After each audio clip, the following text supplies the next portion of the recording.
దేవుని వాక్యం కొరకు ప్రార్థన చేసుకుందాం. మోకరించగలిగిన వారు ప్రార్థనలో ఏకీభవించండి.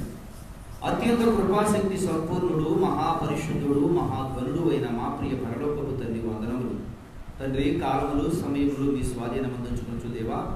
గడిచిన కాలమంతయు తండ్రి 5 మాసములు క్షేమంగా కాసి కాపాడి తండ్రి, 6వ మాసంలో తండ్రి ప్రభావమును ప్రవేశించు భాగ్యమును గ్రహించిన దేవా, వందనములు అయా. ఇదిగో తండ్రి ప్రభా 7వ దినమందు 6వ మాసంలో తండ్రి నీ పాద సన్నిధికి చేరి ప్రభా నీ నామాన్ని ఆరాధన ద్వారా మహిమపరిచాం తండ్రి, పాటల ద్వారా స్తుతించాం దేవా. కొద్ది నిమిషములు మా నిమిత్తం మీరు మాట్లాడండి ప్రభా. నేను మాట్లాడితే వ్యర్థము, నా మాటల వల్ల నిష్ప్రయోజనం దేవా. తండ్రి నా మాటలు కాదు తండ్రి, మీ మాటలు మీరు మాట్లాడండి తండ్రి. నా నోటికి నోరయ్యుండి, నా పెదవులకు బోరయ్యుండి ప్రభా. మీ ఘనమైన సంగతులు, మీ బలమైన సంగతులు విడలైన వారితో మీరు మాట్లాడండి తండ్రి. నువ్వు మాట్లాడిస్తే సమస్తము కలుగుతుంది కనుక తండ్రి, చెడిపోయినవి తండ్రి పరిశుద్ధపరచబడము కనుక తండ్రి దేవా ప్రభా. అట్టి ఘనమైన సంగతులు నేటి దినములు నీ బిడ్డపక్షంలో మీరు మాట్లాడమని అడుగుతున్నాం తండ్రి ప్రభా. వినగల హృదయం గ్రహించే మనసుని బిడ్డకును గ్రహించండి ప్రభా. ఆయా ప్రదేశాలను తన యూట్యూబ్ ద్వారా, లైవ్ ద్వారా ఎవరైతే వినుచున్నారో ప్రభా, వారి జీవితం మీరే మాట్లాడమని యేసయ్య నామం పేరిట ప్రార్థన చేయుచున్నాను మా పరమ మహాకృపను బట్టి ఆయన ఉచితమైన గతించినటువంటి క్షేమంగా కాసి 6వ మాసములకు తీసుకుని వచ్చి ఆయన పాదసన్నిధికి చేరి భాగ్యం ఇచ్చిన దేవదేవుని నామానికి మహిమ కలుగును గాక. కూడిన మనలందరూ దీవించును గాక. ఆమేన్. గత వారము 17వ అధ్యాయంలో 6వ వచనం నేర్చుకుందాం. ఏ విషయం గురించి నేర్చుకున్నాం? కష్టకాలంలో క్రీస్తు కొరకు మనం ఎలా నిలబడాలి? సాక్షిగా నిలబడాలి. భయానకమైనటువంటి పరిస్థితులు ఎదురైనప్పుడు, భయంకరమైనటువంటి మనం ఎవరినైతే నమ్ముతామో, ఎవరైతే మనం అనుకుంటామో, ఎవరి కొరకైతే ప్రయాసపడతామో, వారు మనకున్నారని చెప్పుకుంటామో, వారే ఎదురు తిరిగి నీతో మాకు స్వాచ్ఛము లేదు, నీవెవరో మాకు సంబంధం లేదు, మా మధ్య నుండి నువ్వు వెళ్ళిపోవాలని చెప్పినప్పుడు సాక్షిగా క్రీస్తు నిలబడాలి. గత వారం మనము నేర్చుకున్నటువంటి ఎవరమ్మా? యుక్త. నీతో మాకు స్వాచ్ఛం లేదు, నువ్వు అదే స్త్రీకి పుట్టినవాడు, మీ మధ్య మాకు భాగం లేదు, నువ్వు ఇక్కడ నుండి వెళ్ళిపోవాలి. ఆయన వెళ్ళి దూరంగా వారి పారిపోయి తన అల్లరి జనాంగం వచ్చిన తాను ఏం చేశాడు? ఏ క్రీస్తుకి అల్లరి జనాంగం, నేను ఎవరినైతే నమ్ముకున్నానో, ఏ ఇశ్రాయేలు ప్రజలైతే నా సొత్తు అనుకున్నానో, నా వారు అనుకున్నాను, వారు నా ఇద్దరు నుండి దూరం చేసిన దేవుడికి నేను దూరంగా బ్రతుకుతాను అనుకున్నాడామా? ఏమన్నాడు? క్రీస్తుకు సాక్షిగా బ్రతికాడు. ఏ నోరైతే నువ్వు మాకు వద్దు, ఏ నోరైతే నువ్వు మాతో మీకు పాలు పంపులు లేవని అదే జనాంగంలో యుక్తాన్ని ఏమన్నారు? నువ్వు మాకు అధికారులు అయి ఉందువు, మిద్యానీయులతో యుద్ధానికి వెళ్దాం రమ్మని చెప్పి ఆయన ఏం చేశారు? బతుకులాడారు. తాను మాత్రం నిలబట్ట మాత్రమే కాక తన బిడ్డ ఆయన నివాసం చేసింది ఎక్కడ చెప్పండి?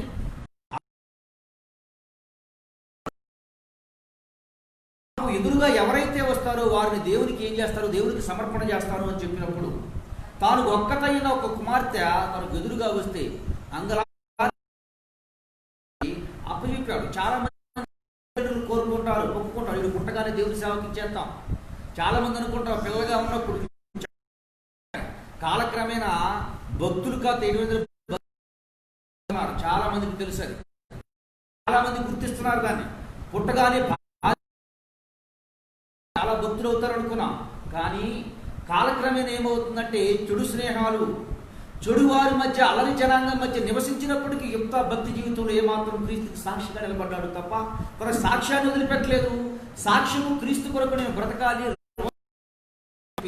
క్రీస్తు జీవించాడు. తాను జీవించిన తన కుమార్తె కూడా ఎలా జీవించింది? తండ్రి నీవు మొక్కుకున్న మొక్కు ప్రకారమే కానిమో. నిజమే కదా? నిజమే కదా? చాలా మంది అనుకుంటూ ఉంటాం, జనంతో తిరుగుతున్నాడు, యవనస్తుడు కదా, యవన ప్రాణం ఉన్నాడు కదా, లేకపోతే మేము నిలిచే ప్రదేశం ఇటువంటిది, మేము బ్రతికిటువంటి దాన్ని బట్టి వాళ్ళని బట్టి మేము కూడా ఏమైపోయాం. ఎక్కడున్నాడు చెప్పండి? యేసు ఉన్నాడు 17 సంవత్సరాల వయసు వరకు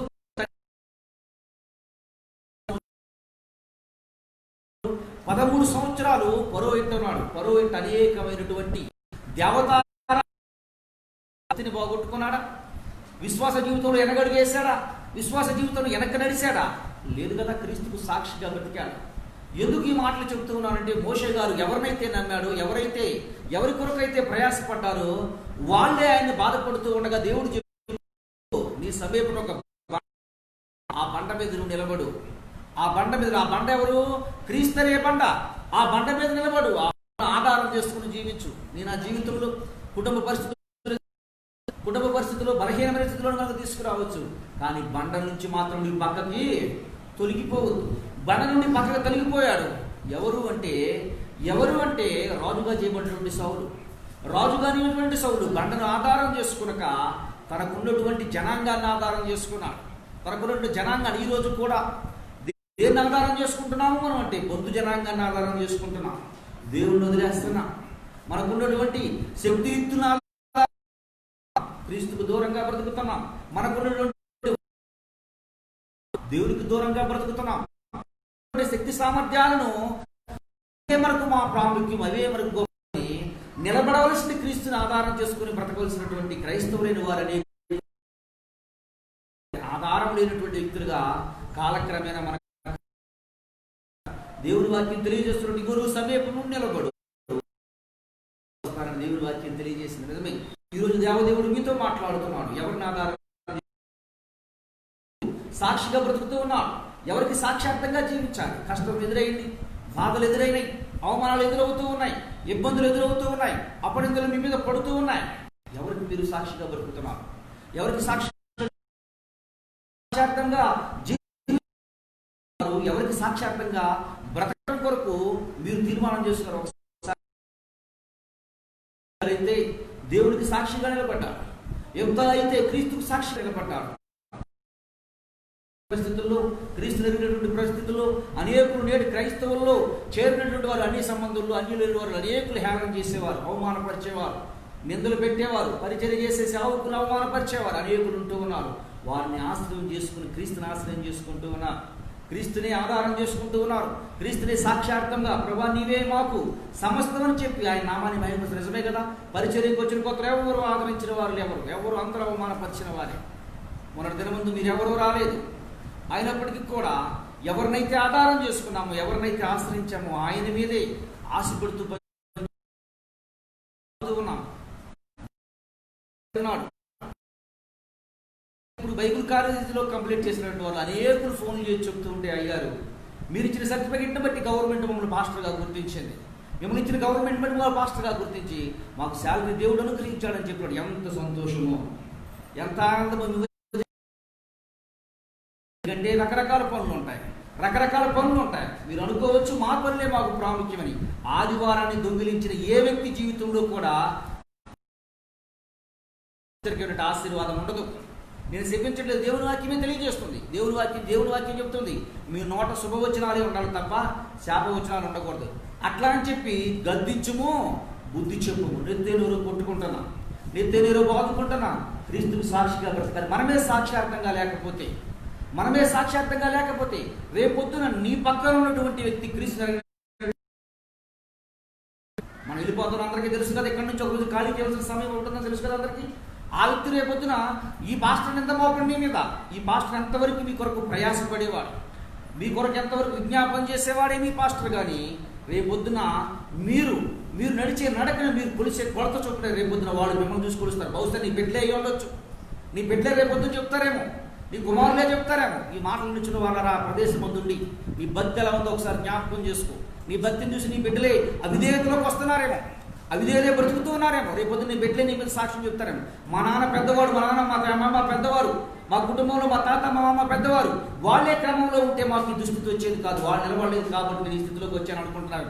బహుశా ఈ రోజున బిడ్డల బతికించడం కొరకు, కుటుంబాన్ని బతికించడం కొరకు దేవుని పనిలో, దేవుని యొక్క పరిచయంలో దొంగిలించే వ్యక్తిగా నువ్వు ఉన్నావేమో. ఒక్కసారి నువ్వు ఆలోచించుకో. ఈ రోజున దేవుడు మనల్ని హెచ్చరించి చెబుతూ ఉన్నాడు నీకు ఈ మాట కనుక దేవుడి నామం పైన తెలియజేస్తూ ఉన్నాను. దేవుడికి ఇచ్చిన సమయాన్ని దేవుడికి ఇచ్చేయండి. దేవుడి దగ్గర దొంగలించొద్దు. దేవుడు బిడ్డారా సరే, దేవుడు చెప్పిన మాట ప్రకారం జ్ఞాపకం చేసుకుందాం. కష్టకాలంలో, ఇబ్బందికరములు, భయానకమైన పరిస్థితుల్లో ఎదురవుతూ ఉన్నప్పుడు దేవుడు చెప్పాడు, ఇదిగో నాకు ఎదురుగా నీవు నిలబడు, ఇదిగో నేను బండ మీదకి వస్తా, నువ్వు బండను ఆధారం చేసుకుని నిలబడు. దేవుడు కూడా చెప్తూ ఉన్నాడు. ఈరోజు నీతో నాతో అందరితో చెప్తున్నాడు. నీ భయంకరమైన పరిస్థితి ఎదురైనప్పుడు, కష్టకాలంలో ఉన్నప్పుడు, అవమానాలు ఎదురవుతూ ఉన్నప్పుడు, ఒంటరిగా బ్రతుకుతూ ఉన్నప్పుడు, అందరూ నిన్ను తోసివేస్తూ ఉన్నప్పుడు, అందరి చేత వేరణ చేయబడుతూ ఉన్నప్పుడు, అందరూ అపనిందలు నీ మీద వేస్తూ ఉన్నప్పుడు, నేను ఆదరించే వారు ఏ వైపు కనుమేర చూపులో నీకు ఎవరు కనబడినప్పుడు దేవుడు చెబుతూ ఉన్నాడు, నన్ను ఆధారం చేసుకుని నిలబడు. ఎంత అదే చేశారు. ఎవరైతే కనబడుతున్నారో వారందరూ ఆయన దూరం చేశారు, గెంటి వేశారు, పక్కకి నెట్టి వేశారు. తాను వెళ్ళిపోయాడు తప్ప క్రీస్తుని ఆధారం చేసుకుని నిలబడటం మాత్రం ఏమాత్రం కూడా తాను పక్కకు తొలగలేదు. ఎవరైతే తోసివేశారు, ఎవరైతే నెట్టి వేశారు, ఎవరైతే నువ్వు మా సంబంధం కాదు, ఎవరైతే మాకు అక్కర్లేదని అనుకున్నారో ఆ వ్యక్తినే నువ్వు మా దగ్గరికి రమ్మన్నాడు. తాను మాత్రమే భక్తిలో బతకలేదు బిడ్డలారా. దేవుని తన బిడను కూడా ఎట్లా పెంచాడు? ఒక్కడై ఉన్న కుమార్తెను కూడా దేవుని ఎందుకు భయభక్తులు కలిగి పెంచాడు. దేవుడు చెప్తూ ఉన్నాడు, నీకు నాకు ఈ రోజున నువ్వు ఎలా ఉంటున్నావు? సాక్షిగా ఉంటున్నావా? సాక్షార్థంగా ఉంటున్నావా? నీ బిడ్డకు సాక్షార్థంగా పెంచుతున్నావా? క్రీస్తుకు సాక్షార్థంగా జీవిస్తూ ఉన్నావా? ఒక్కసారి నువ్వు కంపారిజన్ చేసుకో. ఈరోజు మరి ఒక విషయం దేవదేవుడు నీతో నాతో మాట్లాడుతున్నాడు. 7వ వచనం చదువుకుందాం, చూడండి ఒకసారి. నిర్గమకాండము 17వ అధ్యాయం 7వ వచనం. మౌతుంది, దేవుడు మౌత్ ఇచ్చాడు. మౌత్ చదవండి. ఇప్పుడు వరకు మౌత్ పెట్టిన అవకాశంలో దేవుని మహాకృపను బట్టి దేవుడు ఏం చేశాడు? మనకు అనుగ్రహించాడు కాబట్టి మౌత్ పెట్టండి. మౌత్ పెట్టి మౌత్లో చదవండి. అప్పుడు ఇశ్రాయేలీయులు యెహోవా మన మధ్య ఉన్నాడో లేడు అని వారు యెహోవాను శోధించుటను బట్టి అతడు ఆ చోటికి మసానియు మెరీబియానియు పేరు పెట్టెను. ఇదే మన అంశం. కింద చూడండి, 1-2 వేసుకున్నాయి. అక్కడ ఏమేమి రాయబడింది? ఒకటి శోధన, రెండోది ఏంటమ్మా? వాదము. ఒకటి శోధన, ఎవరితో పెట్టుకున్నారు వీళ్ళు? దేవుడితో పెట్టుకున్నారు. ఎవరితో పెట్టుకున్నారా వీళ్ళు? దేవుడితో పెట్టుకున్నారు. ఈరోజు ప్రసంగాంశం, దేవుడు నువ్వు శోధిస్తే పరిపూర్ణుడు అవుతావు. నువ్వు దేవుడిని నువ్వు శోధిస్తే దిక్కుమాలిన వ్యక్తిగా బ్రతుకుతావు. దేవుడు నిన్ను శోధిస్తే రాసుకోండి, నువ్వు పరిపూర్ణుడుగా మార్చబడగలవు. పరిపూర్ణమైన వ్యక్తిగా నీవు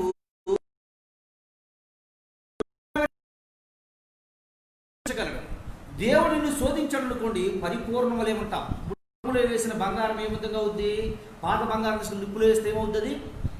ఇంకా మెలమెల మెరుస్తుంది, మెలమెల ఎక్కువగా వస్తుంది, ఇంకా ఎక్కువ సువర్ణలా మారబడుతుంది. అదే దేవుడిని నువ్వు శోధించే దిక్కు లేకుండా పోతావు. రాసుకోండి, ఇదే అంశం రాసుకోండి. దేవుడిని నువ్వు శోధిస్తే నువ్వు శోధిస్తే దిక్కు లేకుండా ఎవరు పోయారనే విషయాల గురించి జ్ఞాపకం చేసుకున్నాం. మనం ఏ విధంగా ఇశ్రాయేలు ప్రజలు ఏ విధంగా శోధించారు? మాకు నీళ్లు లేవని అడిగారు. ఈ రెండు అంశాలు ఉన్నాయి కదా. ఒకటి శోధన, రెండోది వాదము. దేవుడితోనే పెట్టుకున్నారు వీళ్ళిద్దరు. దేవుడితోనే వీళ్ళు పెట్టుకున్నారు. ఏం పెట్టుకున్నారు? దేవుణ్ణి శోధించారు, దేవుడితోనే వాదం పెట్టుకున్నారు. దేవుడు శోధిస్తే ఏ విధంగా జరుగుద్ది? మనుషులకి ఏ విధంగా జరుగుద్ది? అదే దేవుడు మనిషిని శోధిస్తే ఏ విధంగా జరుగుద్ది అనే విషయాలు కొద్ది విషయాలు మాట్లాడి నా ప్రసంగాన్ని వస్తుంది. ఎందుకంటే ప్రభురాత్రి భోజన కార్యక్రమం తర్వాత భోజనాల కార్యక్రమం కూడా ఉంది కనుక ఎందుకు సమయము అవకాశాన్ని బట్టి క్లుప్తంగా నేను నా ప్రసంగాన్ని ముగిస్తాను. దేవుని చిత్తమైతే ఆలస్యమైతే మరో అవకాశం కుదిరితే మళ్ళీ ఇదే అంశం గురించి వచ్చే వారం కూడా మా రాకడ ఆలస్యమై మనకు ఆయుష్కాలం దేవుడు పొడిగిస్తే ఈ విషయం గురించి కొన్ని విషయాలు నేర్చుకుందాం. చూడండి, దేవుడు మనిషిని శోధిస్తే ఏమవుద్ది? చెప్పండి. అబ్రహామా, నీకు ఒక్కడైనా నీ కుమారుడిని తీసుకుని మొరీబా పర్వతం మీదకి తీసుకుని నాకు ఏం చేయమ్మా? ఏం చెయ్యి? బలర్పించు. 22వ అధ్యాయానికి వచ్చేసరికి అబ్రహాంకి ఏ కొదువా లేదు. 13వ అధ్యాయంలో అబ్రహాం గారి చరిత్ర స్టార్ట్ అవుద్ది. 13వ అధ్యాయంలో అబ్రహాం గారి చరిత్ర మొదలవుద్ది. 13వ అధ్యాయం దగ్గర నుండి 22వ అధ్యాయానికి వచ్చేసరికి అబ్రహాం గారు పరిపూర్ణుడు అవుతాడు. ఎట్లా పరిపూర్ణుడు అవుతారు అంటే, అబ్రహాం గారు బయలుదేరినప్పుడు ఎక్కడికి వెళ్ళాలో తెలియదు, ఎలా వెళ్ళాలో తెలియదు. చిన్నపిల్లడైన లోతుని, వృద్ధుడైనటువంటి తండ్రిని, బిడ్డలైనటువంటి శారాన్ని వెంట పెట్టుకుని బయలుదేరాడు. ఎవరెవరు చెప్పండి? చిన్నవాడుగా ఉన్నటువంటి లోతుని, వృద్ధుడైనటువంటి తండ్రిని, గొడ్రాలుగా బిడ్డలైనటువంటి అమ్మా, ఎవరైనా ఆయన సహకారిగా ఉన్నారా? సహకరించగలరా? బాలుడు సహకారం లేదు. వృద్ధాప్యంలో తండ్రి వల్ల సరైన సహకారం దొరకదు. బిడ్డలు లేనటువంటి బిడ్డ సహకారం లేదు. అయినప్పటికీ బయలుదేరాడు. దేవుని మాట ప్రకారం ఎక్కడ నిలవాలో, ఎక్కడ ఉండాలో, ఎక్కడ స్నానం చేయాలో, ఎక్కడ తన యొక్క స్థానం వేయాలో, ఎక్కడ గడారం వేసుకోవాలో, ఎక్కడ బ్రతకాలో తెలియకుండా దేవుని వాక్కు ప్రకారం బయలుదేరాడు అబ్రహాం గారు. అబ్రహాం గారు బయలుదేరిన తర్వాత దేవుడు చెప్పాడు, ఇదిగో ఈ భూమిని, ఈ స్వాధ్యాన్ని నీకు ఇస్తాను అని చెప్పి 15వ అధ్యాయం కాడికి వచ్చేది చెప్పాడు. ఏ దేశం అది? కానానీయులు, హెవీలు, ఎబోషీలు, వీళ్ళు నివసించే నివాసస్థానం 7 జాతులు నివసించే స్థానాన్ని నీకు నేను ఏం చేస్తాను? స్వాచ్ఛంగా ఇస్తాను. వారి ఎప్పుడు ఇస్తానంటే నీకెవరు? నీ 4వ తరానికి ఇస్తాను. నీ 4వ తరానికి ఇచ్చినప్పుడు ఇస్తాను. అక్కడికి వెళ్ళి వారు స్వాచ్ఛంగా ఎంచుకుంటారు. ఇప్పుడు ప్రస్తుతం ఆ భూమి ఏమైపోయిందంటే చెప్పించబడిపోయి, ఇప్పుడు ఏంటంటే ఇక్కడ పాపం ఇంకా కాల. బహుశా నీ నా జీవితం అలాగే ఉందేమో, నీ నా బ్రతుకు అలాగే ఉందేమో. నీ గురించి మారతారేమో, మార్పు వస్తుందేమో, అవకాశం ఎదురు చూస్తూ ఉన్నాడేమో. మీరు నమ్ముతారా ఈ మాట? 15వ అధ్యాయం ఏమని చెప్తున్నాడు చూడండి ఒకసారి దేవుడు. ఆదికాండం 15వ అధ్యాయంలో వారి పాపం ఇంకా ఏమవలేదంట.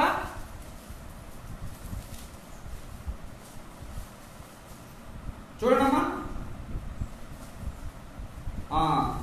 10వ వచనం నుంచి చూడండి, 11వ వచనం,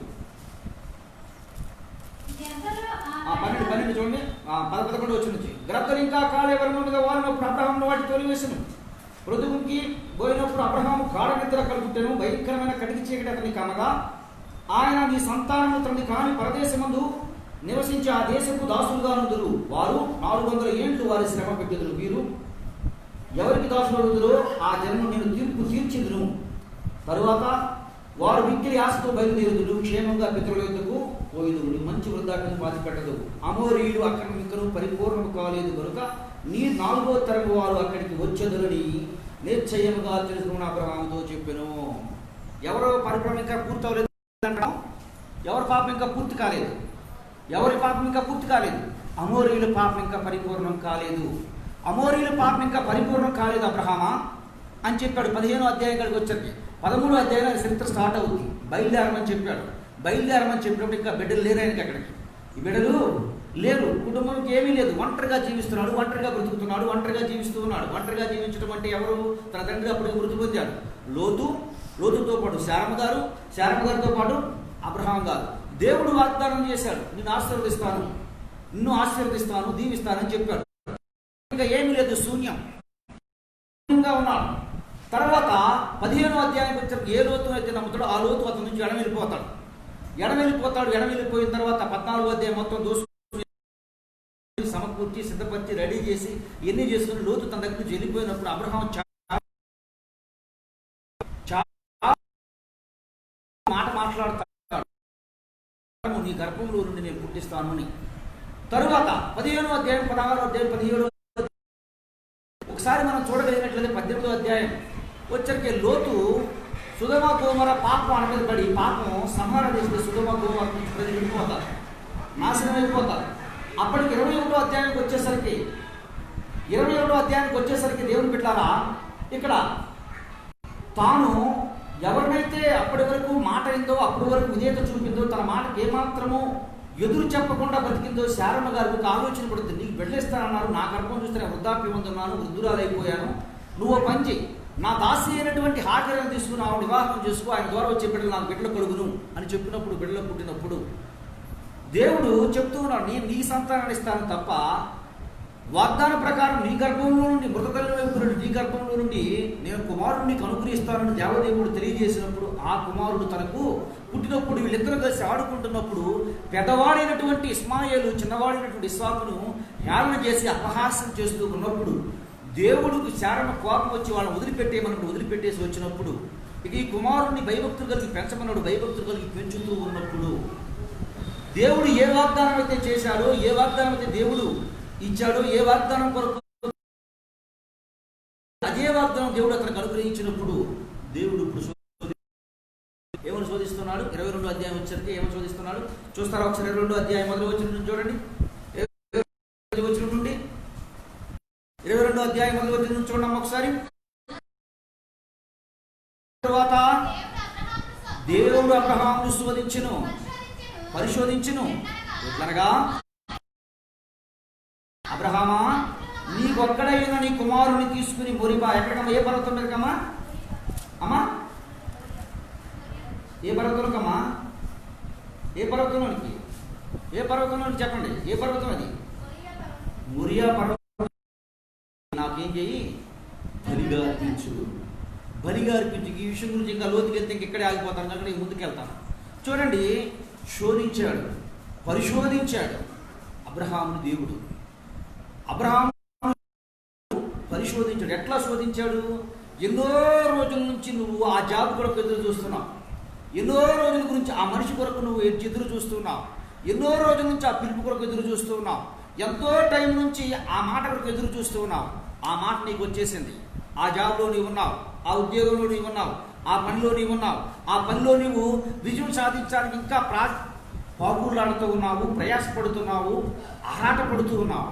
అయితే దేవుడు చెప్పాడు ఉన్నట్టు నా జాబ్ రిజైన్ చేయమని. ఏం చేస్తారు చెప్పండి మీరు? ఏం చేస్తారమ్మా?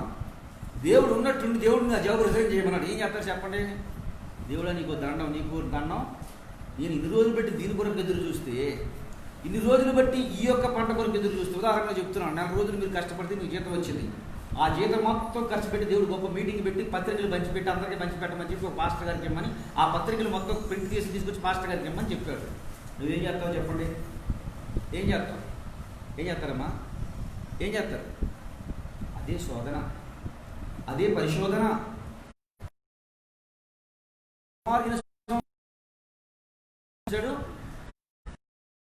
75 సంవత్సరాలు వెయిటింగ్.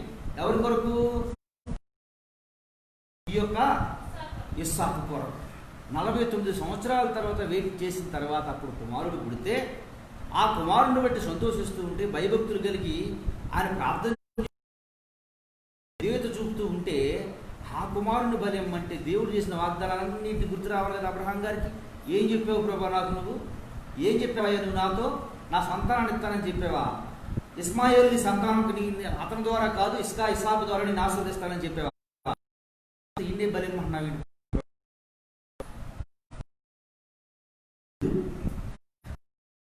దేవుడు శోధన ఎట్లా శోధిస్తాడు, ఎట్లా పరిశోధిస్తాడు దేవుడు అంటే, ఒక్కొక్కసారి నువ్వు దేన్నైతే ఆధారం అనుకుంటున్నావో, ఏదైతే స్థిరం అనుకుంటున్నావో దాన్ని దేవుడు ఇచ్చేయమంటాడు. ఇచ్చేయమంటే మనం ఏమనుకుంటామంటే, దేవుడు ఇచ్చేయమంటే దెయ్యం ఇచ్చేయమంటుంది అనుకుంటాం. అంతే కదా అనుకునేది? ఇది దెయ్యం అనుకుంటుంది. ఈ ప్రసంగం కొంచెం ఘాటుగా, ఎవరికాలకి మొహం నుంచి ఎవరి మొహంలో సంతోషం లేదు, లేదా ఒక వాక్యం హృదయాన్ని గుచ్చుతుందా? గుచ్చితే దేవుడి నామానికి స్తోత్రం. మీరు ఎప్పుడైనా గమనించారా? కుష్టివ్యాధులను ఎప్పుడైనా చూసారా మీరు? కుష్టివ్యాధుల్ని పెద్దగా స్పీడ్ లారీ వెళ్ళిపోతుంది అనుకోండి, మన పక్కన ఉంటే ఏం చేస్తాం? దుంపడకుండా కళ్ళు, కుష్టివ్యాధులు కళ్ళు మూసుకోరు. కుష్టివ్యాధులు ఏం చేయరామా? కళ్ళు మూసుకోరు. ఎందుకని అంటే ఆ దుమ్ముబడి వాళ్ళకి తెలియదు. పుండు పడింది అనుకోండి, నొప్పి తగులుతుంది అనుకోండి, నొప్పి ఏదైనా సూత్తో కూర్చుతే కాలు వెనక్కి లాక్కుండా పుండు పడుతుంది. కుష్టివ్యాధులకు తెలియదు. బహుశా వాక్యం మనం ఎంత చెబుతున్నా మీకు వాక్యం ఏమాత్రం ఎక్కట్లేదు, అర్థం కావట్లేదు అంటే ఏమొచ్చేసి దాని ముందు ఇంగ్లీష్లో దాని పేరు పెట్టి లెఫర్సీ అంటారా? ఏమంటారు దానికి? లెఫర్సీ. ఏంటి ఆ వ్యాధి? కుష్టివ్యాధి. స్పర్శ తెలియదు, వాక్యం అర్థం కావట్లేదు. ఎంత చెప్పినా వాక్యం అర్థం కావట్లేదు, స్పర్శ లేదు అని అంటే నేను అనకూడదు. కానీ ఆత్మీయంగా ఏం చేస్తారు మనుషులు? స్పర్శ లేనటువంటి వ్యక్తులు ఆత్మీయ రోగం ఏదో వచ్చిందని అర్థం చేసుకోండి. లోపల కూర్చుతో దేవుని ఆత్మ మీలో ఉండి పనిచేస్తుందని అర్థం. దేవుని ఆత్మ మీలో ఉండి పనిచే అవయవాలు సరిగానే ఉన్నాయి. షుగర్ వ్యాధి వచ్చిన వ్యక్తికి కూడా చూడండి, పుండు అవుద్ది. ఇట గుచ్చుతా ఉంటే ఏం తెలియదు అతనికి? స్పర్శ తెలియదు. అప్పుడు ఏమంటాడు? అంటాడు.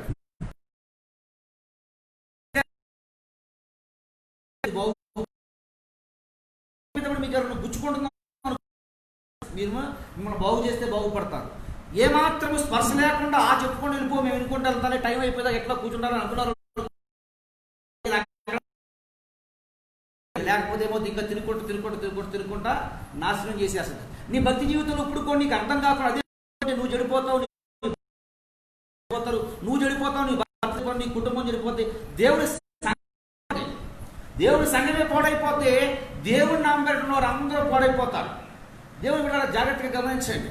నేటి దినం ఏమైందంటే, ఓ మాస్టర్ గారు చాలా ఆత్మీయ, నిజంగా ఆయన చూస్తే నేను అనుకున్నాను, ఇంత నాకంటే వయసులో చాలా పెద్ద ఒక మాట్లాడుతారంటే, ఆయన వాక్యం చెప్తా ఉంటే నేను కూర్చుని విన్నా. ఆయన నన్ను ఒక వివాహాన్ని తీసుకెళ్ళాడు. మన పోయి సోమవారం వివాహం చేశాను నేను. బోధించడం చాలా ఆయన తగ్గింపు చూసి నేను అనుకుని ఇంకా నేర్చుకోవాలి ఈయన దగ్గర నుంచి ఉంది అని. పెద్దవాడు చాలా పెద్ద, సుమారు మా నాన్న వయసు దగ్గరగా ఉంటుంది. ఆయన విధేయత చూపు ఇంకా ఇంత తగ్గించుకోవాలా, ఇంకా ఇంత విధేయత చూపాలని చాలా నేర్చుకున్నా. అయితే ఆ వివాహం జరగాలి. వివాహం జరగడానికి 14వ తారీఖు నాడు వివాహం అని చెప్పి ఆల్రెడీ 14వ తారీఖు నాడు వివాహం చేసిన తర్వాత ఏదో జాబ్ వాళ్ళు కాబట్టి మేమే చేయాలి. సరే నాకు కొంచెం అయిన తర్వాత అపర్ణ అంది, ఈ ముహూర్తం ఎవరు పెట్టారన్న, ఎవరు పెట్టారో అడిగి చూడండి ఒకసారి అంది. బావగారు మీరు ఏమన్నా ముహూర్తం పెట్టారంటే ఆయన అన్నాడు నేను పెట్టలేదు అన్నాడు. వీళ్ళు ఎవరి దగ్గర పెట్టుకొచ్చారు అమ్మా, వీళ్ళు ఎవరి దగ్గర పెట్టుకొచ్చారు ముహూర్తం, ఎవరి దగ్గర పెట్టుకొచ్చారు? వ్యాపారం దగ్గర ముహూర్తం పెట్టుకోరు. నేను పనికిమాలను ఉన్నా అమ్మా, పనికిమాలను ఉన్నా, మేము ప్రయోజనం లేని ఉన్నావా? ఎవరు చేయాలి? వాడు ముహూర్తం పెడితే మేము పెళ్లి చేయాలా? వాడు ముహూర్తం పెడితే మేము పెళ్లి చేయాలి, అంతే కదా చేసేది. నేను అన్నాను 14వ తారీఖు పెళ్లి చేయను, 15వ తారీఖు పెళ్లి చేయను, 16వ తారీఖు పెళ్లి చేయను, 17వ తారీఖు నాడు చేస్తా. ఇష్టమైతే ఉండమనండి, కష్టమైతే మానేయమనండి. ఎందుకని అంటే అదే రోజున ఎట్లో గట్ల ఎగ్జిట్ చేసుకున్నాను. ఆయన ముహూర్తం పెట్టాడని. సేవకుడు చేసేదానికి సేవకుడు నీ కష్టం వచ్చినప్పుడల్లా సేవకుడు కావాలి, నీకు బాధ వచ్చినప్పుడల్లా సేవకుడు కావాలి. నీ కొరకు ఏమైనా ఇబ్బందులు వస్తే సేవకుడు నీ కోసం రోధించాలి, ఉపవాసం ఉండి ప్రార్థన చేయాలి. కానీ నీ ఇంట్లో ఏదైనా కార్యక్రమం జరగాలి అని అంటే మాత్రం ఎవరి దగ్గరికి వెళ్తావు? నువ్వు వాళ్ళ దగ్గరికి వెళ్తావు. వాళ్ళ దగ్గరికి వెళ్తే వాళ్ళు పెట్టి వస్తే ఈడేం చేయాలి అన్నది. ఈడెందుకు ఆ మాత్రం దానికి చేయని బావగారని చెప్పండి. అదే మాట చెప్పొచ్చాడంట, అదే మాట చెప్పాడు. నిజంగా అనిపించింది. నిజంగా అటువంటి వ్యక్తిని చూసి చాలా నేర్చుకోవాలి. చాలా సేవకులైన వారు కూడా చాలా నేర్చుకోవాలి. దేవుని బిడ్డలారా, ఎందుకు ఈ మాట్లాడి మీతో చెబుతూ ఉన్నాను అంటే దేవుని వాక్యం ఎంత చెబుతున్నా కానీ హృదయానికి అసలు టచ్ అవ్వట్లేదు, హృదయానికి అసలు ఏమాత్రం గుచ్చుకోవట్లేదు అంటే మీరు చూపించుకోవాల్సింది జాగ్రత్తగా. ఎక్కడ చూపించుకోవాలి? దేవుని సన్నిధిలో చూపించుకోవాలి, దేవుని పాదాల వద్ద చూపించుకోవాలి, దేవుని పాదాల వద్ద అడగాలి, ప్రభా ఏంటి ఎందుకు పని చేయట్లేదు, జీవిస్తున్నాను ఒకసారి చూపించుకోవాల్సి వస్తుంది. చూడండి, ఇటువంటి పరిస్థితుల్లో ప్రభా నువ్వు నాకు ఇస్తానని చెప్పావు, ఆశీర్వదిస్తానని చెప్పావు, దీవిస్తానని చెప్పావు, ప్రముఖుడు చేస్తానని చెప్పావు, ఘనమైన స్థానంలో ఉంచుతానని చెప్పావు, ఇదిగో 7 జాతుల భూములు స్వాస్థ్యం ఇస్తానని చెప్పి ఇదేంటి ప్రభా ఇచ్చి ఈడు తీసుకొచ్చి నన్ను అభిషేకం తీసుకొచ్చి నాకు బలి అన్నాడా? లేదు. ఎప్పుడైతే ఇస్తాను అని చెప్పి రెడీ అయిపోయాడో, సిద్ధపరిచాడో, తీసుకుని వెళ్ళిపోయాడో, దేవుడు ఏమన్నాడో చూడండి ఒకసారి. 22వ అధ్యాయం అదే అధ్యాయంలో చూడండి ఏమన్నాడు. ఇప్పుడు 17వ వచనం నుంచి 16వ వచనం నుంచి చూడండి. 16వ వచనం నుండి నీకు ఒక్కడైనా నీ కుమారుని ఈ లేదు, ఈ కార్యం చేస్తున్నందున నిన్ను ఆశీర్వదించి ఆకాశ నక్షత్రములే, సముద్రములు ఇసుక తీరములే నీ సంతానం విస్తరింపజేస్తున్నారు. నీ సంతానం వారు తమ శత్రువులు గవిని స్వాధీనపరుచుకుందురు. మరియు నీవు నా మాట వినందున భూలోకంలోని జనులందియు ఈ సంతానం ఆశీర్వదించబడినని నా కూడా ప్రమాణం చేయుచున్నాను. యెహోవా దేవునికి స్తోత్రం. దేవుడు శోధిస్తే ఏ విధంగా ఉంటుంది ఆశీర్వాదం? అమ్మా, దేవుడు శోధిస్తే ఆశీర్వాదం ఎలా ఉంటుంది? ఇలా ఉంటుంది. ఎలా ఉంటుంది ఆశీర్వాదం? నీ సంతానం ఆకాశ నక్షత్రం వలె చేస్తాం. ఒక్కడే కుమారుడు. ఇప్పుడు ఎవరి నామం పేరట కూర్చున్నాం మనం ఇక్కడ? అబ్రహాము గారి యొక్క కుమారుడు యేసుక్రీస్తు వారి నామం పేరట మనందరం ఇక్కడ కూర్చున్నాం. భూలోకంలో వంశములన్నీ ఏమైపోతాయి? నీ ద్వారా దీవించబడతాయి. దేవుని బిడ్డలారా, ఇశ్రాయేలు ప్రజలు ఏం చేశారు అంటే దేవుణ్ణి శోధించారు. కానీ దేవుడు మనిషిని శోధిస్తే ఏ విధంగా మారుద్దో, దేవుడు మనిషిని శోధిస్తే ఆకాశ నక్షత్రం వల్ల సంతానం విస్తరింపజేస్తే అనేకులు ఆశీర్వాదకరంగా ఉంటారు. ఈరోజు మీరు గమనించారో లేదో, డ్రిప్పులు అందరూ చూస్తున్నాం కదా, డ్రిప్ వైపులు ఉన్నాయి. టెక్నాలజీ ఎక్కడిదే? ఇజ్రాయెల్ నుంచి వచ్చింది. ఫేస్బుక్ వాడటం ఎక్కడి నుంచి వచ్చింది? వాళ్ళు తయారు చేసింది. అమ్మా, అంత మాత్రమే కాకుండా గాలిలో నుంచి నీళ్లు తీసుకొస్తున్నారు. గాలి వస్తుంటే వాటర్ లేవని గాలిలో నుంచి వాటర్ కనిపెడుతున్నారు. అంత మాత్రం ఉప్పు నీళ్ళ సముద్రంలో నుండి ఆహారం ఏం చేస్తున్నారు? పంటనే పండిస్తున్నారు. దేవునికి స్తోత్రం. ఎక్కడ చూసి? దేవుని వాక్యంలో చూసింది. వాళ్ళు అనేకులకు ఏమైనారు ఈ రోజున? ఆశీర్వాదకరమైన దేవుని పెట్టారు. ఈరోజు బహుశా నీవు కష్టాల్లో, కన్నీరులో, బాధలో, అవమానంలో, ఒంటరితనంతో, వేదనతో, బాధతో, ఒంటరిగా బ్రతుకుతూ, ఎవరు ఆదరించేవారు లేక, ప్రేమ చూపువారు లేక, ఆప్యాయత చూపువారు లేక, ఒంటరిగా బ్రతుకుతూ ఏంటినా ఈ జీవితము, ఎందుకు ఇలా అయిపోయింది, దేవుడు ఎందుకు నన్నే ఎందుకు ఇలా అని రోధిస్తూ ఉన్నావేమో. నిశ్చయంగా దేవుడు ఒక రోజు నువ్వు చెప్తావు ఇది సాక్ష్యం. ఒకరోజు ఇది జ్ఞాపకం చేసుకుంటావు. దేవుడు ఆ రోజున దేవుని యొక్క పనిలో నేను వాడబడితే, దేవుని చేతిలో నలపబడితే దేవుడు నన్ను మంచి సువాసనకు, మధురానికి మార్చగలడని చెప్పి ఒకరోజు నిశ్చయంగా నీతో దేవదేవుడు చెప్పించడానికి ఈ మాట నాడేమో జ్ఞాపకం చూసుకో. జ్ఞాపకం చేసుకో. ఏమి నడపడట్లేదా? ఏ కష్టము లేదా? ఏ బాధ లేదా? ఏ ఇబ్బంది లేదా? కొంచెం కూడా సహించలేకపోతున్నావా? గ్యారంటీగా ఉండే చెప్పమంటావా? ఎక్కడుంటావా? అగ్ని ఆరదు, పురుగు చావదు. భారం లేదు, బాధ్యత లేదు, కష్టం లేదు, పని పట్ల ఆశ లేదు, ఆరాటం లేదు. ఎక్కడ ఉంటుంది మన స్థానం? ఎక్కడ ఉంటుంది స్థానం? నేను ఒక పాస్టర్ గారు ఫోన్ చేశాడు నాకు. నేను పని చేస్తున్నప్పుడు సేవ చేస్తున్నప్పుడు అందరూ పనికి మాలవాడుగా చూసేవాడు. ఇప్పుడు ఎందుకో కొంచెం నన్ను ఎవరు చాలా ఆప్యాయత చూస్తున్నారు. నేను చెప్పాను, అయ్యా అది మనం లోపలికి లాక్కెళ్ళిపోవటానికి, దారి లోపలికి తీసుకెళ్ళిపోవటానికి. ఎందుకని అంటే మీరు లోకం మీతో ఏం చేస్తుంది? ఎప్పుడు స్నేహం చేయదు. లోకం నీతో స్నేహం చేస్తుంది అంటే ఒకటే గుర్తుంచుకో. లోకం నీతో స్నేహం చేస్తుంటే దేవుడికి విరోధంగా నువ్వు బ్రతుకుతున్నావు అని అర్థం చేసుకో. లోకం నీతో స్నేహం అధికా కలిసిపోతున్నావు. వీడికి ఇట్లా చెప్తారులే పిచ్చోడు, వీడికేం తెలుసులే, నాకు తెలివితేటలు ఎక్కువ ఉన్నాయి, వయసు ఎక్కువ ఉంది, జ్ఞానం ఎక్కువ ఉంది అనుకున్నావు అనుకో, అది మీ కర్మ. నేనేం చెప్పలేను. దేవుడి వాక్యం మాత్రమే చెప్తున్నాను. దేవుడి వాక్యం మాత్రమే చెప్తాను. ఈ మాటలు నిలిచిన వారులారా మీతో దేవదేవుడు నిశ్చయంగా చెప్తున్నాడు. ఈ మాట గుర్తించమని దేవదేవుడు నామం పేరట తెలియజేస్తూ ఉన్నాను. దేవుడు చెప్తూ ఉన్నాడు, శోధించినప్పుడు, శోధనలో ఉన్నప్పుడు, బాధగా ఉన్నప్పుడు, భారంగా ఉన్నప్పుడు దేవుడి సన్నిధిలో ఇంకా అడ్డుకట్టడానికి ప్రయత్నం చేయి. బైబిల్ ప్రసంగాన్ని ముందుకెళ్తాను. మౌనికమ్మ గారిని ఒక ఆవిడ ఉండేది. క్రీస్తు శకం 300. తన భర్త పచ్చి తాగుబోతు. ఎంత తాగుబోతు అంటే నిత్యము మొహం కూడా దాంతోనే గడిగేవాడు. తనకు ఒక్కడే ఉన్న కుమారుడు, ఒకే కుమారుడు, అతని పేరు అగస్టిన్. పరిశుద్ధ అగస్టిన్ కూడా ఆయన అంటారు. అయితే ఇది యథార్థంగా జరిగినటువంటి స్టోరీ. నిమిత్తం మారాలని డైలీ ప్రార్థన చేస్తూ ఉండేది.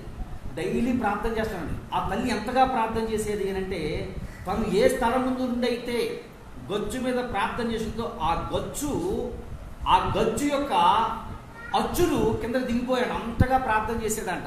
కాలక్రమేణా భర్త మారు మనసు రాలా, మార్పు రాలా, సమస్త దుర్వ్యసనాలు కారకుడయ్యాడు. కుమారుడు కూడా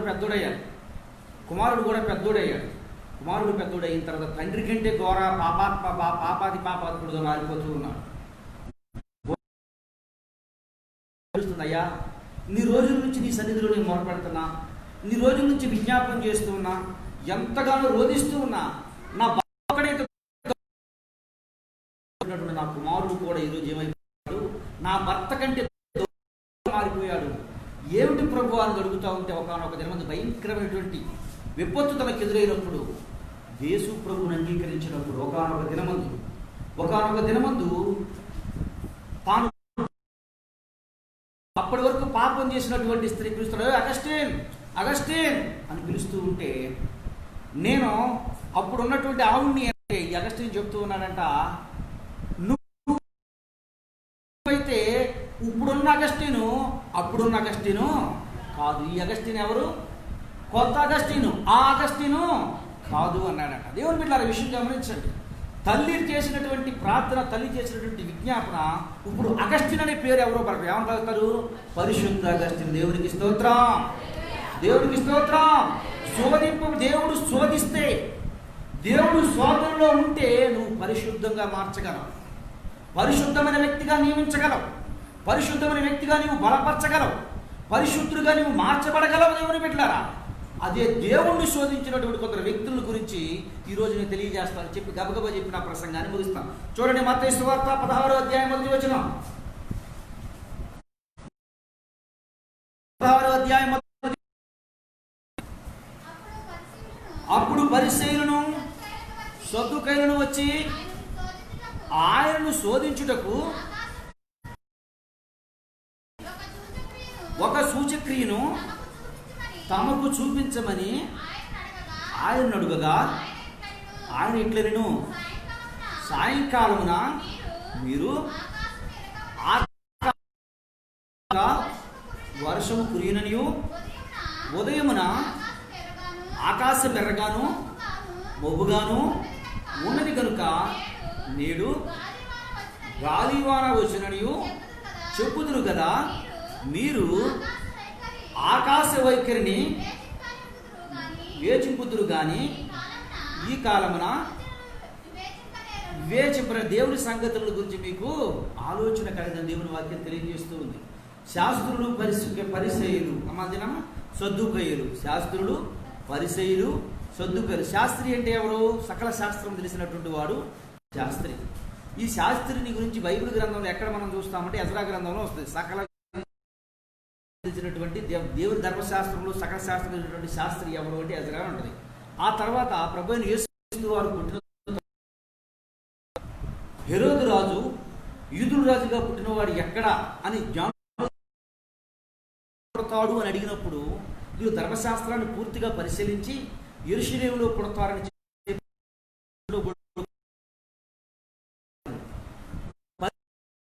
పరిసయ్యుడు అంటే ధర్మశాస్త్రంలో ప్రముఖమైనటువంటి వ్యక్తులు.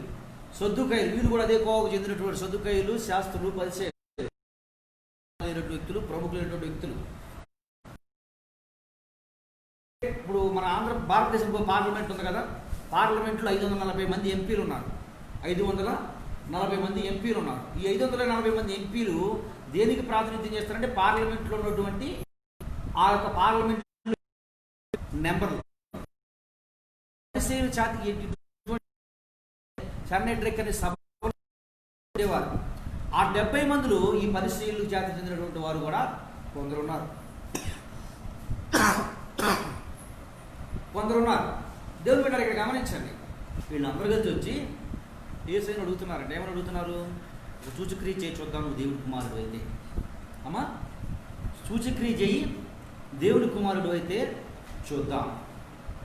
ఈ రోజున నీవు నేను కూడా అలాగే అడుగుతున్నాం కదా. ప్రార్థన చేసేటప్పుడు మన ప్రార్థన ఎలా ఉంటుందమ్మా?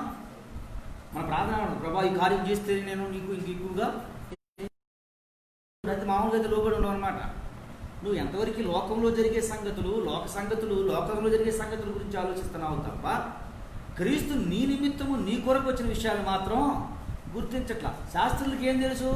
శాస్త్రం తెలుసు. కొంతమంది అంటూ ఉంటారు, నాకు తెలియని బైబిలా, నేను చేయని ప్రార్థన, నాకు రానటువంటి భక్త, నాకు తెలియనటువంటి విశ్వాసమా? ఏంటి విశ్వాసం తీసుకెళ్ళి పొంపట్లో తగలబెట్టు, ఏమైనా ఉపయోగం ఉందా? దేవుడే స్వయంగా మాట్లాడుతూ ఉంటే శాస్త్రం పలానా చోట పుడతారని చెప్తారు. దేవుడు చెప్పాడు నిశ్చయం నెరవేరద్ది. ఆయన సంపాదించుకునే రాజ్యం ఈ లోక సంబంధమైంది కాదు, పరలోక సంబంధమైంది. మా భక్తులు అయ్యా ఉంటామని చెప్పాలి. శాస్త్రం తెలిసిన వాడైతే ఏం చేస్తాడు చెప్పండి? దేవుని భయభక్తులు కలిగి దేవుని విధేయత చెబుతూ ఉంటారు. కానీ వీళ్ళు ఏం చేశారంటమ్మా? శాస్త్రాన్ని ముడిచి లోపల పెట్టేశారు. పలానా చోట పుడతారని చెప్పాడు, పలానా ఏరియాలో పుడతారని చెప్పాడు. చెప్పేసి ముడిచిపెట్టి లోపలికి వెళ్ళి పడుకున్నారు. బైబిల్ ధర్మశాస్త్రాన్ని పూర్తిగా లోపల పెట్టి చదువుకున్నారు. ఎటువంటి భక్తి? వీళ్ళ భక్తి అంటే నాకంతా తెలుసనే అహంతో కొంతమంది శోధిస్తూ ఉంటారు దేవుడిని. తెలుసా మీకు? అహంతో శోధిస్తూ ఉంటారు. దేవుడి సేవకుడు శోధించేవారు ఉంటారు. అహం నాకంతా తెలుసు. శాస్త్రులు ఏం చేస్తున్నారు? ఇక్కడ ఏం చేస్తున్నారు? అహంతో నాకంతా తెలుసు. బహుశా ఈ అహం ఉంటే మార్చుకోండి, నాకంతా తెలుసు, నాకు అన్నీ తెలుసు, నాకు తెలియని భక్త, నాకు తెలియనటువంటి భక్తులు మీరు నేర్పుతున్నారా? నాకు తెలియనటువంటి ప్రార్థన మీరు నేర్పుతున్నారా? నాకు రానటువంటి వాక్యమా? నాకు కుదరనటువంటి వాక్యమా? నేను చెప్పలేనటువంటి వాక్యమా? నాకు తెలియనటువంటి విషయాలా? నాకు అన్నీ తెలుసు. నేను గొప్ప, నువ్వు గొప్ప. నేను పాత సంఘంలో ఉన్నాను, ఇదే మాట చెప్పారు. రక్షించబడిన కొత్తలో క్రీస్తు తెలియని కొత్తలో దేవుని వాక్యం ఎట్లా కాదు కదా. పరిశుద్ధాత్మ దేవుడు గురించి చెబుతూ ఉన్నప్పుడు పరిశుద్ధాత్మ దేవుడు రాబోయేది. పరిశుద్ధాత్మ దేవుడు అంటే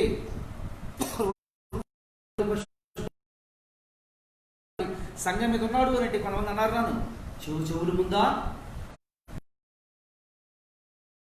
కొమ్ములు ముందా వాక్యం చెబుతూ ఉంటే కొందరికి అటువంటి హేళన కలుగుతూ ఉంది.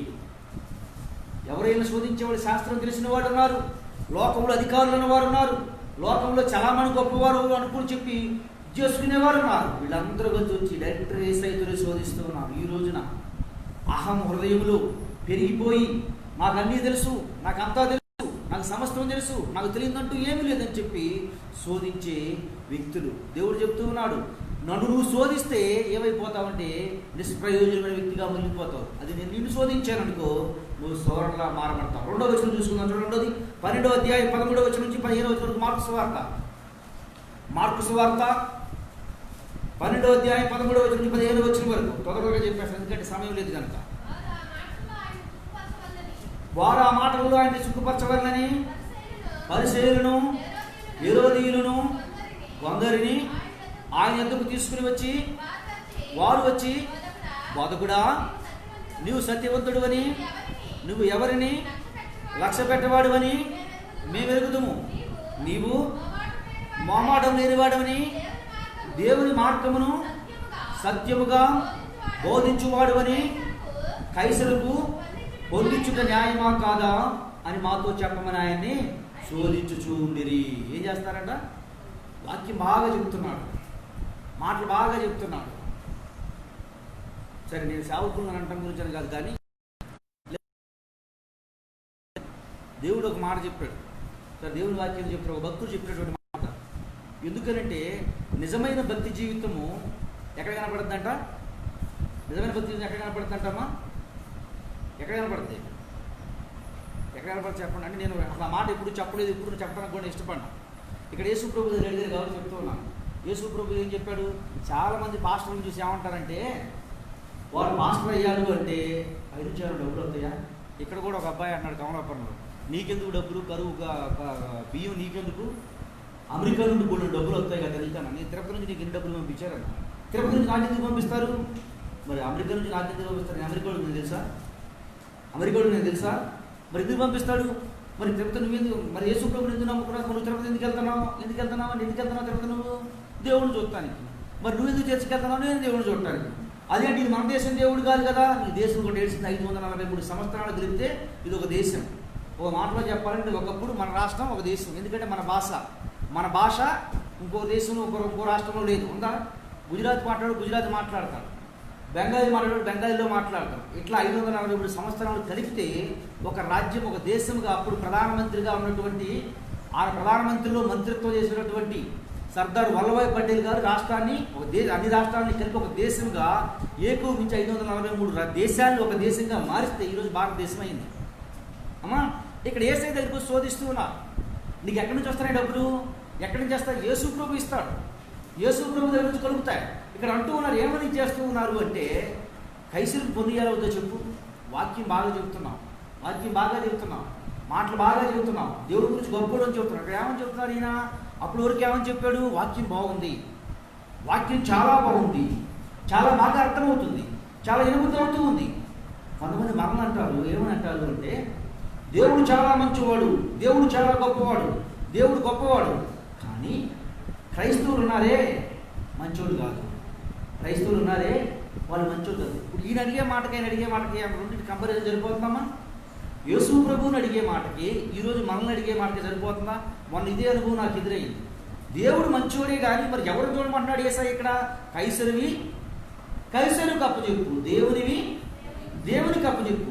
మనిషి వైపు చూస్తావా? మనిషిలో కలిసిపో. దేవుని వైపు చూస్తావా? దేవుడిలో కలిసిపో. దేవుళ్ళలో ఎన్నుకో. చాలామంది శోధన ఎలా ఉంటుంది అంటే, ఇది క్రైస్తవులు కాదు అన్ని వారికి చెప్తున్నాను దేవుని మాట. చాలామంది ఎట్లా శోధిస్తూ ఉంటారంటే దేవుణ్ణి, దేవుడు మంచోడే కానీ ఎవరు మంచోడు కాదు? క్రైస్తవుడు మంచోడు కాదు. దేవుడు మంచోడే, క్రైస్తవుడు మంచోడు కాదు. దేవుడు గొప్పవాడే, క్రైస్తవుడు గొప్పవాడు కాదు. దేవుడు గొప్పవాడే, దేవుడు మంచివాడే, కానీ క్రైస్తవుడు గొప్పవాడు కాదు.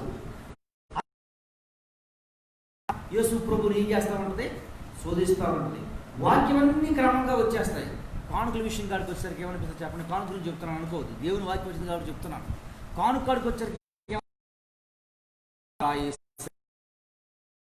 ఇస్తే పాస్టర్ గారికి బొజ్జ ఇంకా పెద్ద అవుద్దేమో, అమ్మా పాస్టర్ గారికి ఇంకా పొట్ట పెద్ద అవుద్దేమో. దేవుడికి తెలుసు ఏం పెద్ద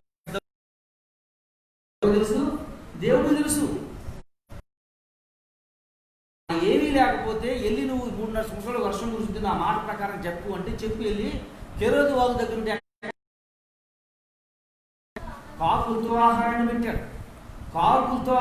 పెట్టాడు.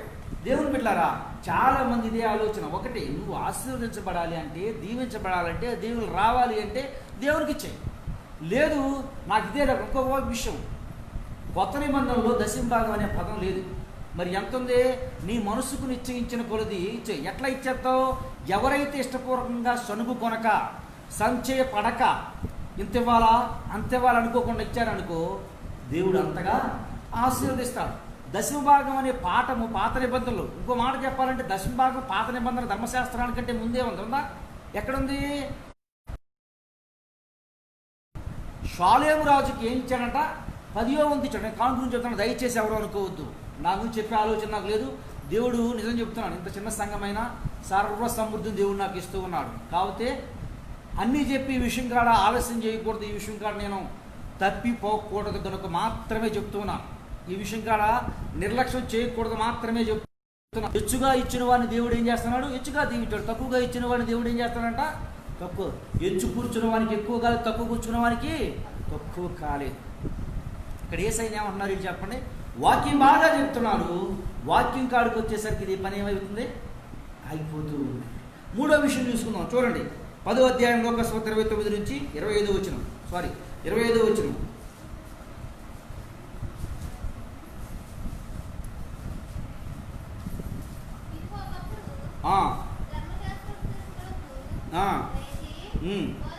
ధర్మశాస్త్రోపదేశకుడు లేచి బోధకుడా, నిత్య జీవమునకు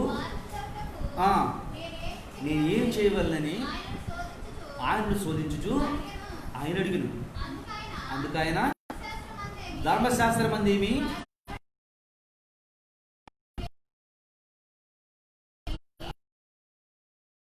అడుగుగా, నీ దేవుడైన ప్రభువుని సేవి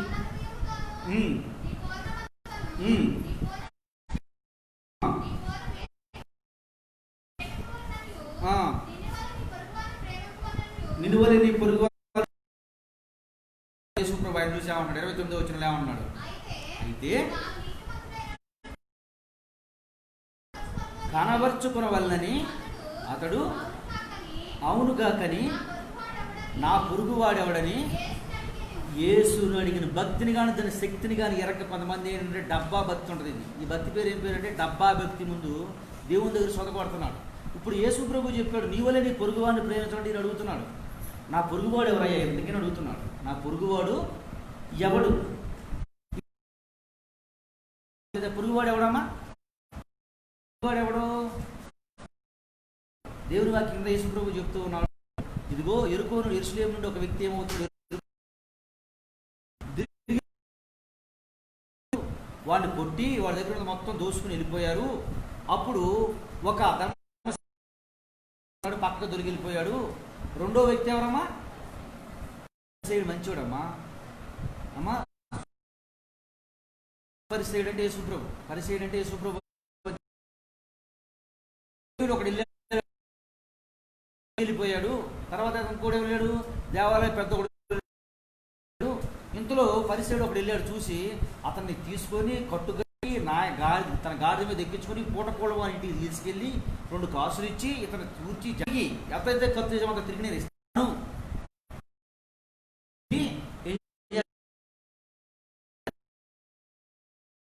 వాడు ఎవరు చెప్పండి? లేవి ఉన్నాడు, ధర్మశాస్త్రోపదేశకుడు ఉన్నాడు, ఇంకొకడు చివరికి సహకరించాడు. ఇప్పుడు చెప్తున్నాడు పరిసేయుడే అన్నాడు. పరిసేయుడే అన్నాడు. అప్పుడు అంతకుముందు ఏం డబ్బా కొట్టుకున్నాడు చెప్పండి? డబ్బా భక్తి. డబ్బా భక్తితో కొంతమంది మెప్పించేస్తారు. మన ఇప్పుడు పాస్టర్ గారు ఆశీర్వాదాలు ఎంత అయ్యే వచ్చేస్తాయి. మీరు ఫలించిన వల్ల తండ్రికి ఏమొస్తుంది? మహిమ వస్తుంది. మనం జనంలో గుర్తున్నాం, జనంలో కలిసిపోకూడదు. మనకంటూ ప్రత్యేకత ఉంది. ఆ ప్రత్యేకమైన వ్యక్తిగా మనం బ్రతకాలి. ప్రత్యేకమైన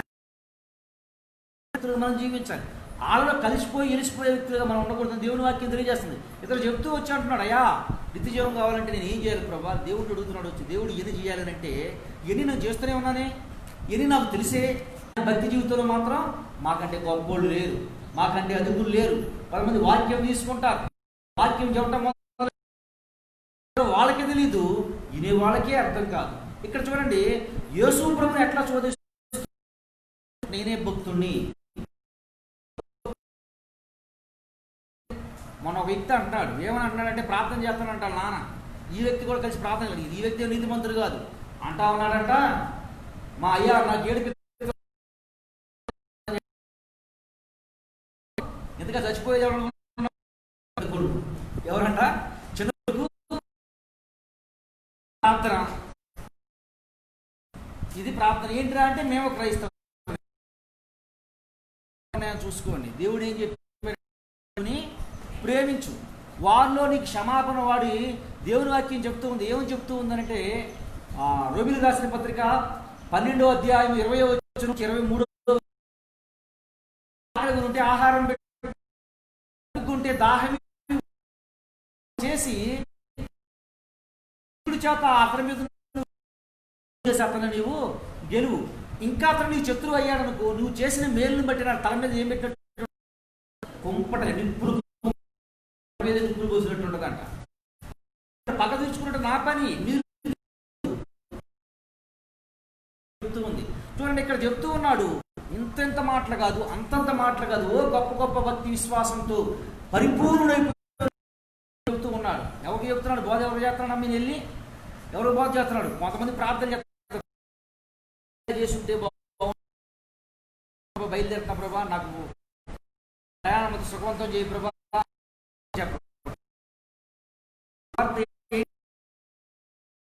పుండు తగ్గింది, చేయి తగ్గింది, రోగం తగ్గింది. అరే నమ్ముకుంటే స్థితి ఎవరికి లేదు. అసలు మనకు తెలిసి సరుకుంటే కదా, సరుకు లేనటువంటి భక్తి, సరుకు లేనటువంటి ఉన్నారు. ఎక్కడికి వెళ్ళినా క్రీస్తు యేసు ప్రభువే. వాళ్ళు క్రియలు మారం. నేను వచ్చేసిన సంఘంలోనమ్మా, సంఘ పెద్ద ఎప్పుడు డ్రంకరే, కానీ పాస్టర్ గారు తెగ ప్రోత్సహిస్తున్నారు, ఆల్వేస్ డ్రంకరే. అదే నేను గద్దిచ్చానని చెప్పి, ఇదే ఇది చేశానని చెప్పి నా మీద ఇసుక సూపు నిలిపాడు. దేవుని బిడ్డ విషయం చెప్తున్నానండి, చేస్తే దేవుని వాక్యం చెప్తూ ఉంది అది తప్పు అని చెప్పమని ఉంది. ఇప్పటికి ఎంత ఈ రోజుకి వాక్యం చెప్పిస్తాడు ఆయనతో. ఎంత దౌర్భాగ్యమో చూడండి, ఎంత దౌర్భాగ్యమో. ఆయన విమర్శించడం కాదు, చెప్తూ ఉన్నాను నేను. ఎందుకని చెప్తున్నాను? మిమ్మల్ని బట్టే కదా అన్ని జనులు నా నామం అర్థం. దేవుడు అవమానం కలుగుతూ ఉంది. దేవుడు అరే దేవుడు లాభం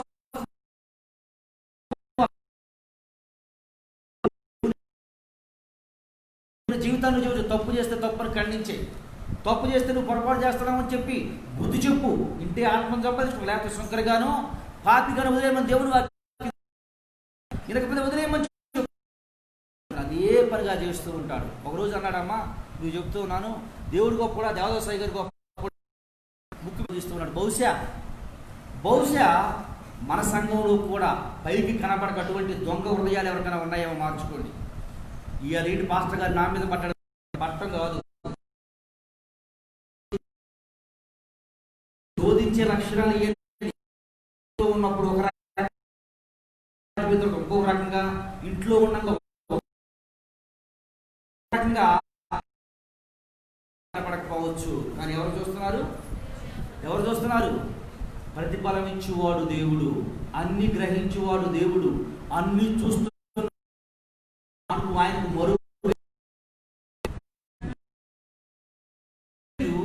సకల ధర్మం పెంచి, అయ్యా నేను నిత్యజీవం కావాలంటే ఏం చేయాలి ప్రభా అని డైరెక్టర్కి వెళ్ళాడు. హెచ్చరిక భక్తితో చేశాడు. వెళ్ళి చెప్తే ఏసయ్య అన్నాడు, ఇవన్నీ చేయమన్నాడు. ఎన్ని చేస్తున్నా అంటే ఇంతకీ పొరుగువాడు ఎవరు చెప్పు ప్రభు అని ప్రభు అడిగాడు. పొరుగువాడు అంటే ఎవరు చెప్పండి? ఇప్పుడు పొరుగువాడు ఎవరని అడిగాడు. ఏం చెప్పాడు? పొరుగువాడు ఎవడు అంటే ఎవడు ప్రభా పొరుగువాడు అంటున్నాడు. చూడండి, ఇదే భక్తి. ఇదే నా దగ్గరికి వచ్చాడు అన్న, కాలేజీ దగ్గరికి వచ్చి అధ్యాయమే ఉంటుంది, దాంట్లో 16 అధ్యాయాలే ఉంటాయి.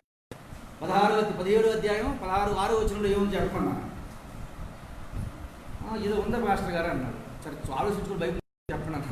పాపం నమ్మండి, మీరు నిజమే చెప్తున్నాను, 3 సార్లు అంటే అటువంటి భక్తి, అటువంటి విశ్వాసం 17వ అధ్యాయం దాంట్లో ఉండదు. తీసి తీస్తున్నాడు.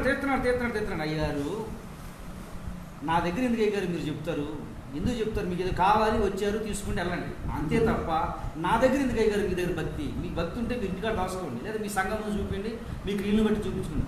భక్తి ఉన్నోడు ఎప్పుడు నా ఎంత వీరుడు లేడు ఎవరో చెప్పుకోడండి, అతను క్రియలతో ప్రార్థన చేసుకుంటూ వెళ్ళిపోతాడు అని చెప్పాను. బహుశా మనం అటువంటి స్వభావాన్ని కలిగి ఉన్నామే ఒకసారి ఆలోచించుకోండి. ఎవడన్నా ఇటువంటి వాడు తగిలినప్పుడు పొగ్గులో బుద్ధములో అడిగేది వస్తుంది. ఎప్పుడు ఏమంటారు నేర్పి పాస్టర్ ఎవరు దౌర్భాగ్యుడు అంటారు.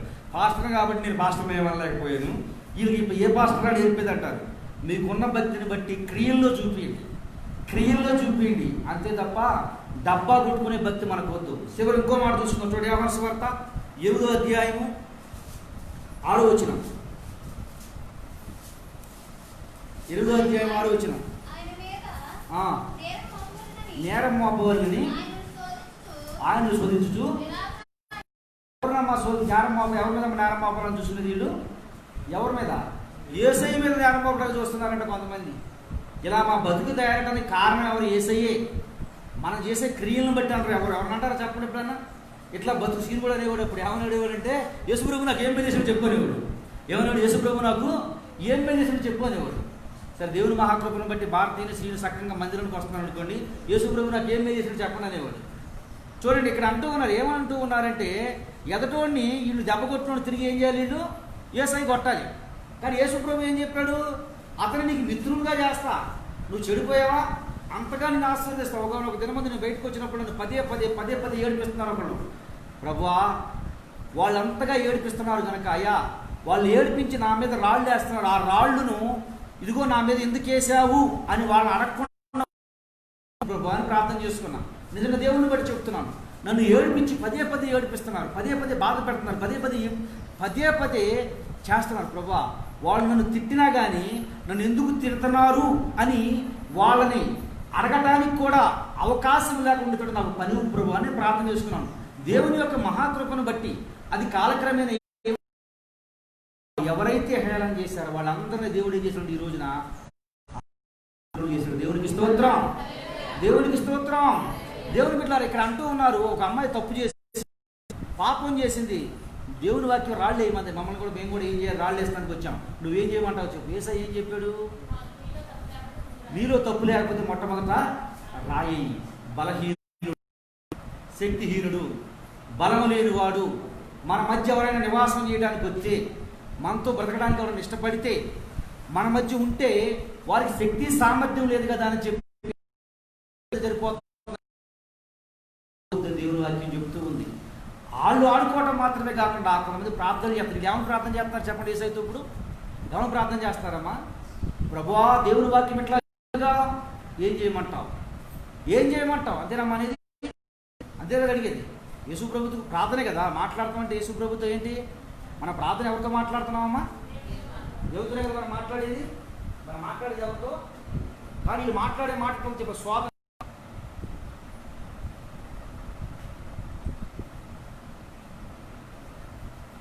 ఎట్లా శోధిస్తూ ఉన్నారు? ధర్మశాస్త్రంలో మోషే మాకు ఇలా చేయమని చెప్పాడయ్యా. ఇదిగో నువ్వేం చెప్తావు చెప్పు అని ప్రార్థన చేస్తూ ఉన్నారు. వీళ్ళు తప్పు చేశారు. ప్రభా, కంటికి కన్ను పొట్టికి పొన్ను ఉంది కదా ప్రభా, ఏం చేయమంటావు ప్రభా? ఏం చేస్తావు ప్రభా? నువ్వే చేయాలి ప్రభా అనుకుంటుండే. యేసయ్య ఏమన్నాడు చెప్పమంటారా? మొట్టమొదటి నీలో పాపం లేకపోతే, తప్పిదం లేకపోతే నీవు వాళ్ళ మీద ఏం చెయ్యి? రాయి వెయ్యి. వాళ్ళు ఏం చేశారంటే ఎవరి కాళ్ళు కారిపోయారంట. ఇంకో చివరి మాట చెప్పి నా ప్రసంగాన్ని చూస్తే టైం చూడండి. అపోస్తుల కార్యాలు 5వ అధ్యాయం 9వ వచనం. అందుకు పేతురు,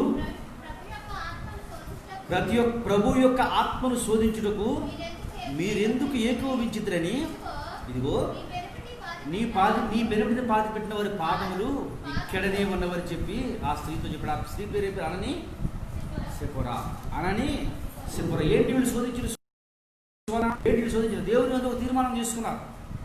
దేవుని మీద ఒక తీర్మానం తీసుకొని ఆ తీర్మానాన్ని మళ్ళీ తప్పిపోయి మళ్ళీ దేవుని ఎదురు భయభక్తులు కలిగి బతికే వ్యక్తులుగా వాళ్ళు శోధిస్తూ ఉన్నారు. దేవుని బిడ్డలారా, మనం చెప్పుకున్నటువంటి పాట ప్రకారం నేర్చుకున్నటువంటి మొదలుపెట్టినటువంటి పాఠ్యాంశం ఏంటి అంటే, దేవుడు నిన్ను శోధిస్తే నువ్వు పరిపూర్ణులుగా మారగలవు. కానీ దేవుడు నువ్వు శోధిస్తే ఏమవుతుందంటే, ఇక్కడ ఏమవుతుందమ్మా? ఏమైంది? ఇక్కడ ఏం చేసింది? 5వ అధ్యాయం 9వ వచనంలో అపోస్తుల కార్యంలో ఏమైంది? ముందున్న వారి గతి ఏం జరుగుతుంది, వెనకున్న వారి గతి కూడా అదే జరగబోతుంది. నీతో ఉన్నవారి గతి ఏమైందో, ఆయనతో ఉంది ఎవరో? అననీ ఉన్నాడు. అంతకుముందు దేవుడు ఆత్మను శోధించాడు. శోధించి ఏమైపోయాడు? మట్టిలో కలిసిపోయాడు. దౌర్భాగ్యుడిగా మిగిలిపోయాడు. బైబిల్ గ్రంథంలో పేరు చదివినప్పుడు గొప్పవారికి ఎవరు వెళ్ళి చదవరు. ఎట్లా చదువుతారు? ఒక దుర్మార్గుగా చదువుతారు. దేవుడి నామం పేరు రోజు తెలియజేస్తున్నాను.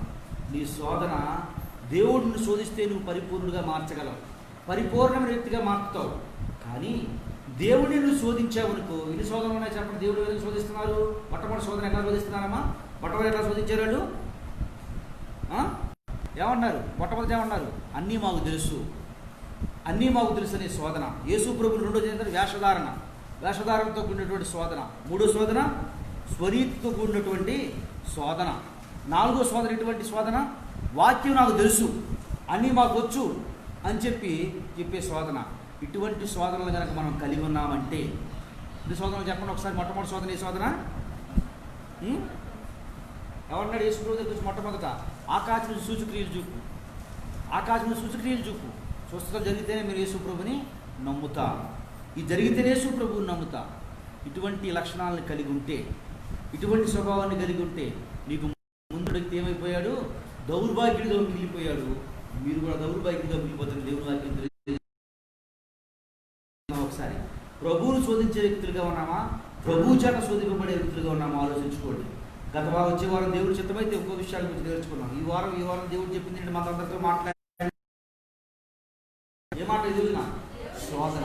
దేవుడిని శోధించినటువంటి వ్యక్తులు, బహుశా దేవుడు శోధించే వ్యక్తులుగా మనం ఉంటే మనం సరిదిద్దుకుని క్రీస్తుకు సాక్షాత్కంగా బతికే కృప పరిశుద్ధాత్మకుడు మనకు దయచేయుగాక.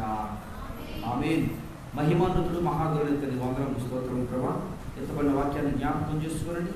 వీళ్ళ హృదయాలు నీరు కట్టి ఫలింపజేసి అనేకులకు దీవెనకరంగా ఆశీర్వాదం ఉండడానికి సహాయం తీసుకుని చూడండి. యేసయ్య నామములో ప్రార్థన చేయుచున్నాను మా పరమ తండ్రి. ఆమేన్.